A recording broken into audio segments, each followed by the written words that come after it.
ඉතින් මචං වන් ටැප් ගහනවා නම් ඔයාලට භාවිතා කරන්න ඕන කරුණු ටිකක් තියෙනවා. මේ හැම කරුණක්ම කියලා දෙනවා. ඉතින් වීඩියෝ එක අවසාන වෙනකම් බලන්න, තප්පරයක්වත් මිස් කරන්න එපා. ඉතින් මචං ඔයාලා හොඳට බලන්න මම මේ වන් ටැප් ගහන්නේ කොහොමද කියලා. කොහොමද මේ වන් ටැප් ගහන්නේ? හරි. ඔන්න බලන්නකෝ. දනුකය ගහන විදිය සිස්ටම් එක චුට්ටක් අල්ල ගන්න. හරි. දැන් ඔයාලට මම හිතන්නේ ඔලුවට ගන්න නැති මොකද්ද මේ වෙන්නේ කියලා. හරි මචං. අපේ බම් පළවෙනියෙන්ම මෙන්න මේ දේ තමයි පුරුදු වෙන්න ඕනේ. ඒ කියන්නේ මම ඔයාලට හරියට අංක දාලා පෙන්නන්නම්. අපි නිතරම මචං වෙපන් එක අතට ගන්න ඕන වෙපන් ස්විච් එකෙන්. ඒ කියන්නේ වෙපන් ස්විච් එකෙන් තමයි අපි ගන්න එක නිතරම අතට ගන්න ඕන. ඒ වගේම එනිමියට ෆයර් කරනකොට ඔයාලට පේනව නේද ඔය රෙඩ් ඩොට් එක මචං එනිමියාගේ රතු වුණ ගමන් උඩට ඩ්‍රැග් කරන්න. කෙලින් උඩට. ඒ කියන්නේ පැත්තට ඇදලවත් වමට ඇදලවට කොහෙටවත් නෙමෙයි මචං. කෙලින් උඩට ඩ්‍රැග් කරන්න තමයි ඕන. ඉතින් ඔන්න ඔය කරුණු ටිකත් එක්ක එනිමියා හරියටම ફોකස් කරලා තමයි අපි ඩ්‍රැග් කරන්න ඕන. එතකොට මචං ගොඩක් දුරට ඔයාලට වන් ටැප් එක ලේසියෙන්ම ගහන්න පුළුවන් එනිමියාට.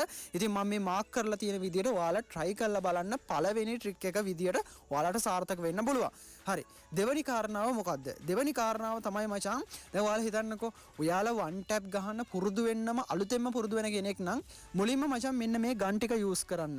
අපි කියමුකෝ මුලින්ම ගමු අපි උට් එක. උට් එක තමයි ගොඩක්ම මචං වන් ටැප් ගහන ප්ලේස් වලට ගොඩක් පුරුදු වෙන්න පුළුවන් හොඳම සාර්ථක ගන්න එක ඕක. උට් එක එකයි දෙකේ සුටියයි ඩෙසර්ට් එකයි.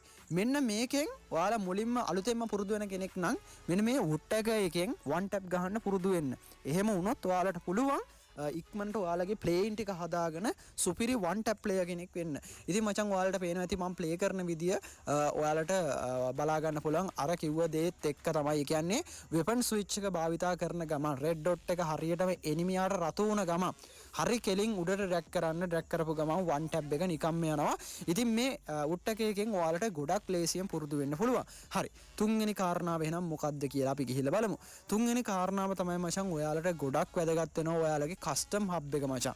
ඒ කියන්නේ දැන් කට්ටිය මෙහෙමනේ සමහරක් කට්ටිය ඉන්නවා මචං අරයාගේ කස්ටම් හබ් එක මරු අම්මට සිරි යාළුවගේ කස්ටම් හබ් එක මරු නෑ ඒක හරියන්නේ නෑ මචං. අර ප්ලේයර් හොඳයි නම් ඒ ප්ලේයර්ගේ කස්ටම් එක හබ් එක තමයි මරු නෑ මචං. ඒක අපි කරන සම්පූර්ණ ලොකු වැරද්දක්. ඔයාලා කවුරුත් ඔයාලගේ යාළුව කිව්ව පළියට ඔයාලගේ කවුරු හරි වීඩියෝ එකක් දාපු පළියට ඒ කස්ටම් හබ් බලාගෙන ඔයාලා කස්ටම් හබ් ආය හදන්න යන්න එපා. ඔයාලා අර පරණ යූස් කරපු ඔයාලා ගේම් එක ගහන්න පටන් ගත්ත දවසේ ඉඳන් යූස් කරපු කස්ටම් හබ් එකට චුට්ටක් එහෙට මෙහෙට කරලා තමන්ගේ ඇඟිලි වලට ගැළපෙන විදියට. ඒ කියන්නේ ඇඟිලි ටික මචං ෆෝන් එකෙන් ඇල්ලුවට පස්සේ තමන්ගේ ඇඟිලි ටික නිතරම වැඩ කරන්න පුළුවන් තැනට සෙට් වෙන තැනට කස්ටම් හබ් එක හදාගන්න. එතකොට මචං ඔයාලට මාර විදියට මාර මූවමන්ට් එකක් මාර එක්ස්පීරියන්ස් එකක් ඔයාලටත් එයි මචං මේ විදියට කස්ටම් හබ් එක හදාගෙන සෙල්ලම් කරනකොට. ඒ කියන්නේ මම කියන්නේ කාගේවත් කස්ටම් හබ් හදන්න යන්න එපා. තමන්ගේම කස්ටම් හබ් එකෙන් පුළුවන් තරම් වන් ටැප් එක උරු කරන්න try කරන්න.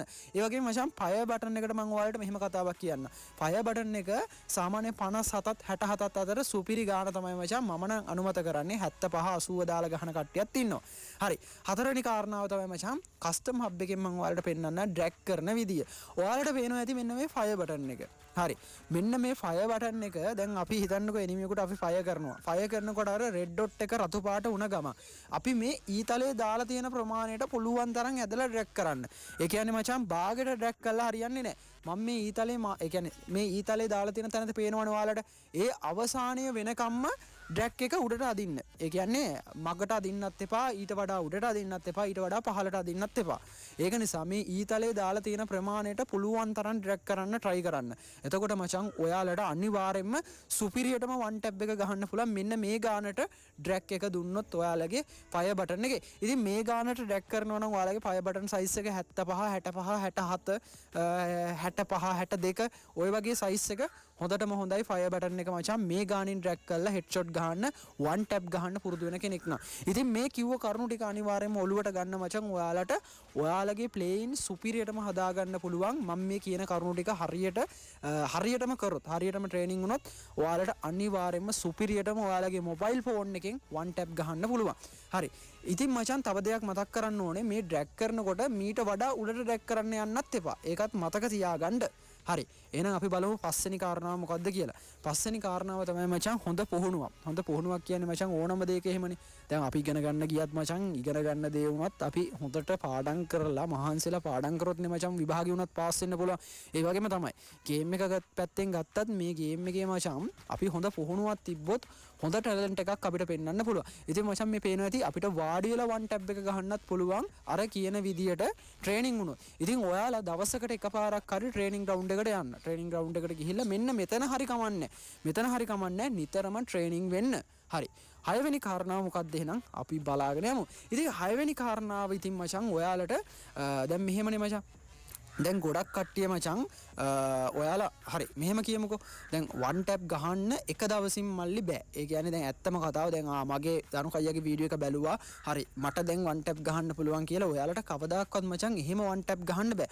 ඔයාලා නිතරම try කරන්න ඕනේ මචං. අර ට්‍රේනින් ග්‍රවුන්ඩ් එකට යනවත් එක්කම ඊට පස්සේ පුළුවන් යාළුවොත් එක්ක එකතු වෙලා වන් ටැප් කස්ටම් ගහන්න. ඊට පස්සේ පුළුවන් නම් මචං වන් ටැප් කියන්නේ ඔයාලා නිතර යාළුවොත් එක්ක නිතර වන් ටැප් ගහන්න පුරුදු වෙන්න.